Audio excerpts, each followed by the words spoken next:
Achoy, dihara. Na napunta karon sa atuang bisyo. Achoy, dihara. Karon magbalhin mi sa amuang tipi. Tara.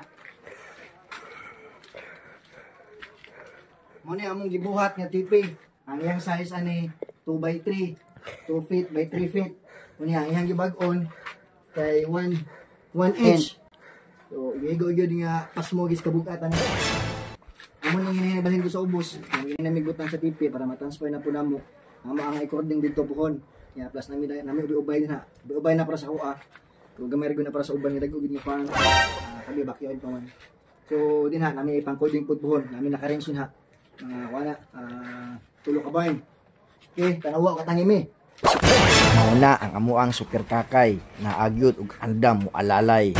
Makita ninyo apikigyod ang atoang agianan. Salamat na lang ta wala nag-uwan kay kung kini muuwan apiki pa ug mosamot gid ang atoang kalisdanan. Pasalamat na lang ko aning mga bataa kay pag ingon nako wala gyud magduha-duha kay naong magin sila og kwarta.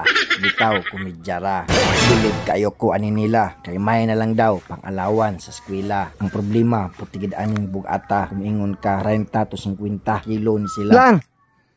Say hi.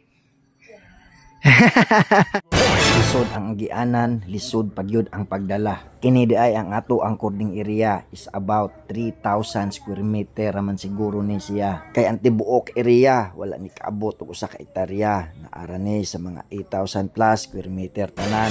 Nakabintaha lang kay ato ani wala ta nag-abang. Niaging tuig paninako giatiman ug karon pagyud mapahimuslan muna ang giingon nila na hinay-hinay lang. Daghang salamat ang lingkod Cons J Game Farm nagbarog.